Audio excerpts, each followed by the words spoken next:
my keep it simple bedroom, my little house. I have right now a 1/2-inch plywood board as my flooring, and I have it leveled. I have a air mattress, a bunch of sleeping bags and a blanket. And you can see I just simply I use garbage bags and cardboard and paper just for privacy. I have not cut out templates for my blackout screens yet. I'm just keeping it simple. I really adhere to that. Keep it simple, stupid, and use what you have.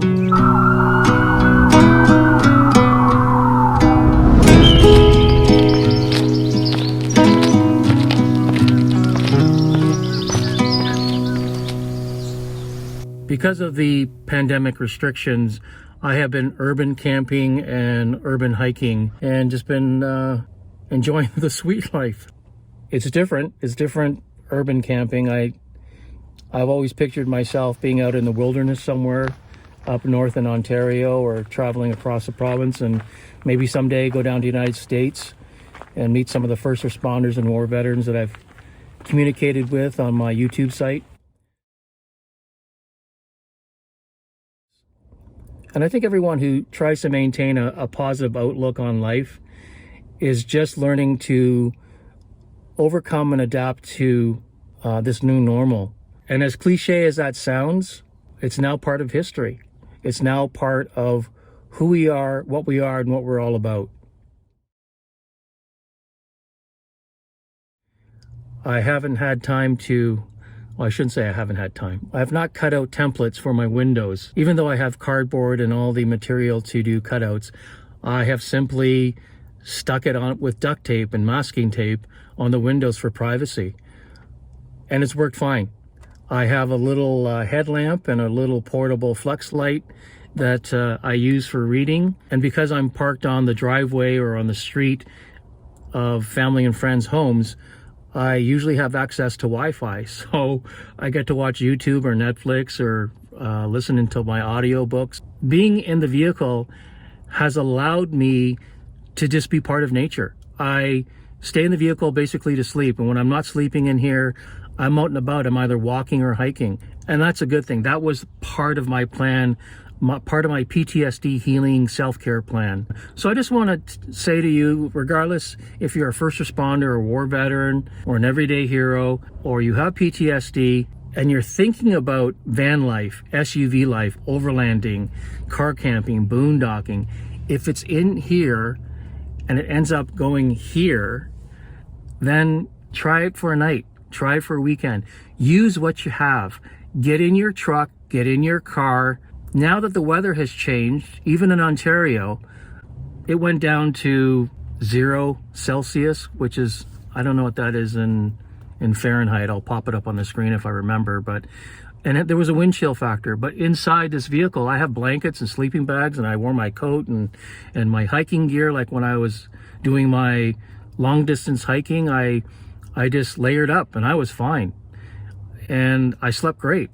I felt like I was camping, except I was camping in the back of an SUV. And even though I'm an old dude, I felt like a little 8-year-old kid. And it was cool. I had fun. I felt like Tom Sawyer, the glamping version of Tom Sawyer in the 21st century. I had a GoFundMe site set up to help me raise money to purchase an SUV and renovate it, and help me get the training to become a PTSD forest therapy guide. And I just want to let you know, I would have loved if it was May the 4th, being a Star Wars geek, but on May 5th, I reached and exceeded my campaign goal. So thank you to everyone, to the children, to the adults, to the first responders, to the war veterans, to complete strangers who watched my YouTube channel, Ronin on Trail, and thought that this was a good campaign to help first responders and war veterans and everyday heroes. For those of you who've been following me from the very beginning, I'm not comfortable being in front of the camera. When I first started, I had a script I would read from, but now I'm almost looking at the camera most of the time. So that's a good thing. But I just want to thank FORESTY FOREST mentioning my YouTube channel, Ronin on Trail, on his YouTube channel. And he's a huge outdoor guy. He didn't need to do that, but that's the type of person he is. Thank you to the FORESTY FOREST subscribers who decided to give me a shot and check out my channel. And I know my channel is nothing like FORESTY FOREST. I ain't gonna be climbing 2,000-meter mountains on a regular basis and riding a fat bike and going up to the Yukon and Arctic every other day sort of thing. I'm not gonna do that. That's not me. What my channel is about is telling life stories of people who wear the uniform, have worn the uniform, may be facing the challenges of PTSD. And my brother said to me, if I'm just talking to one person and I'm resonating with one person, that's all that matters. And that's what I try to do when I'm talking on camera and just sitting here like an idiot and just babbling. I'm talking to one person. But I also want to say a special thank you to someone that I don't know, have never met, was a last minute entry in my GoFundMe campaign. Her name is Ruth, and she lives in Hawaii. I don't even know where in Hawaii she lives, but Ruth came across FORESTY FOREST mentioning my YouTube channel and my GoFundMe campaign to help out paramedics and other first responders. And she decided to meet and exceed my campaign goal. I'm not going to embellish how much she donated, because whether you're donating $1 or more than that, every dollar made a difference. Every dollar was one step closer to my goal. Ruth just happened to be the last person who donated to my campaign and met and exceeded my campaign goal. So I just want to say thank you to Ruth, and thank you for my family and my friends, to the first responders and to the war veterans and complete strangers out there. But from my heart, I just want to say thanks. I don't know about other men and women who suffer from PTSD. Acknowledging yourself is a very difficult thing to do. To put yourself first is a difficult thing to do. And that included saying thank you. That included being emotional. That included feeling something other than anger and rage and hatred and darkness, or nothing at all. People that I met and corresponded in the commentary section of the YouTube channel and through GoFundMe have allowed me to start living and feeling again. I hope you'll remain and be a part of this community, this small community of everyday heroes, just living their lives, living my life as best as I can. Be brave enough in the face of fear and uncertainty to be an everyday hero, to go out there and say, I can make a small difference in this world, for myself, for my family and friends, for complete strangers, for that one person on YouTube. Spring is here, summer's coming, the season is changing, people are being healed and vaccinated, and social distancing is working, not just in Canada, but in the United States. And I don't give a flying crap about the conspiracy theories. Viruses don't care if you're a Republican or Democratic, or you're a Liberal or PC government in Canada. They don't care if you're rich or poor or smart, or you're lost, or you're broken, or you're a hero. A virus doesn't care. And I'm speaking from firsthand because I witnessed the carnage of the HIV/AIDS virus in the 90s in Canada, the SARS virus, the H1N1 virus, the MERS virus. I've seen enough suffering in regards to what a virus can do to the human body. So whether you're a holistic person or a spiritual person or agnostic or an atheist, a virus don't care.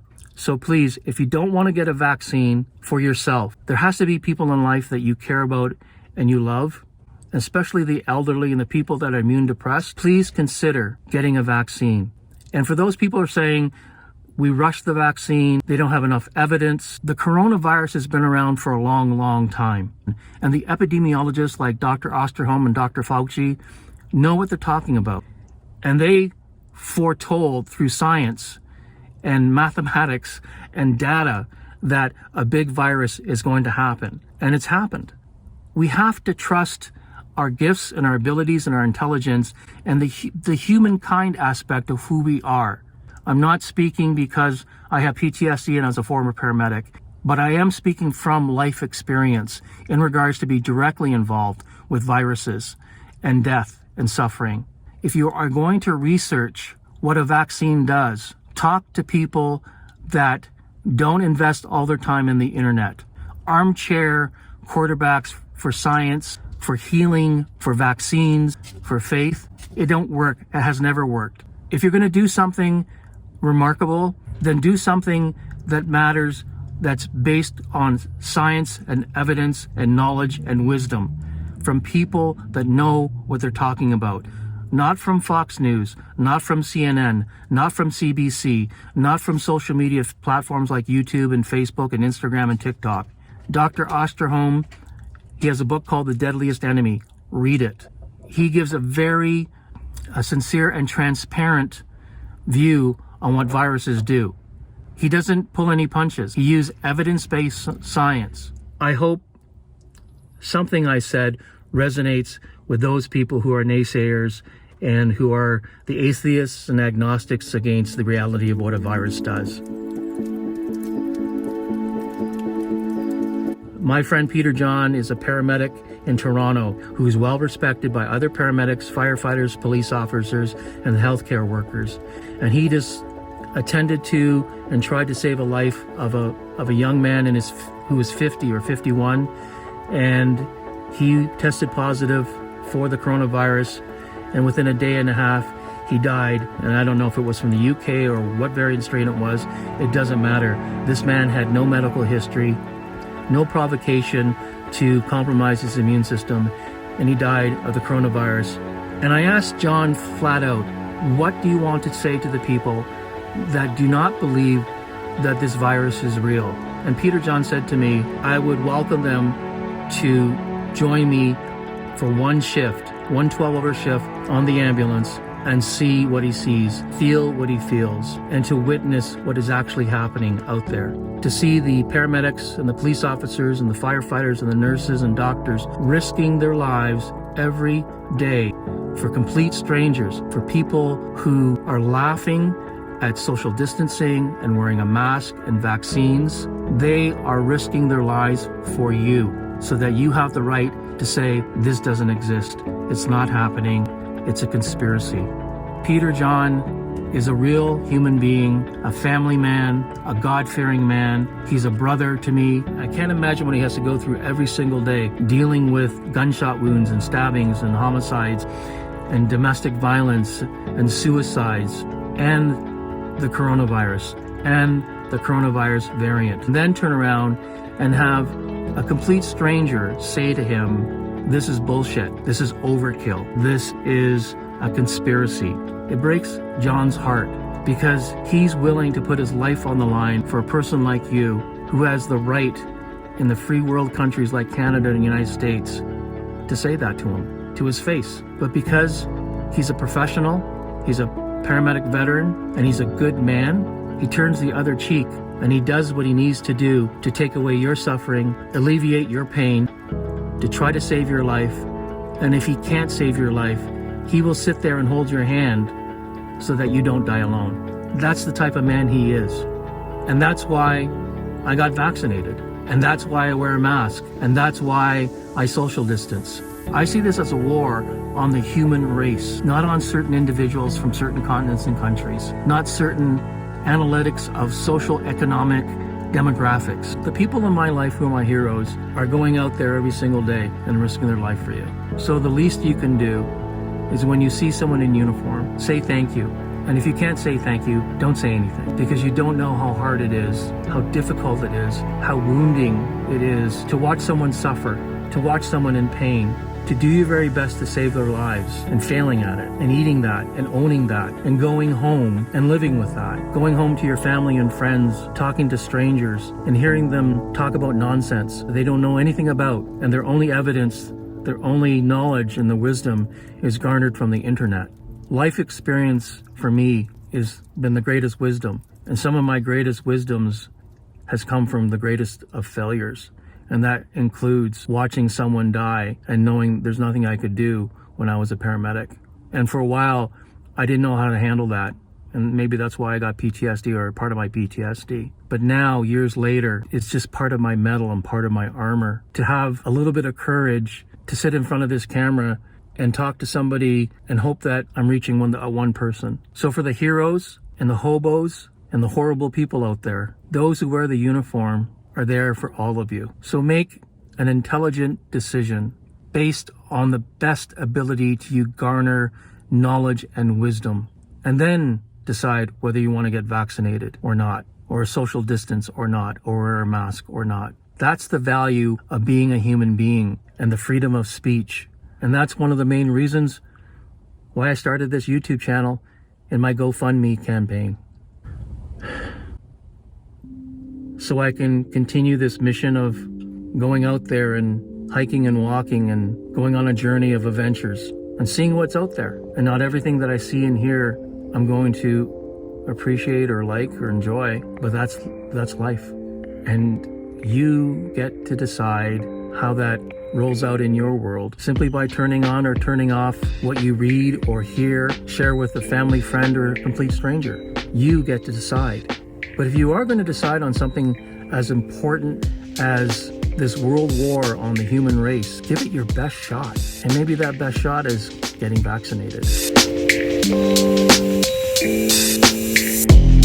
And for those of you who are new to this channel, Ronin on Trail, a Ronin is a Japanese phraseology for wandering warrior.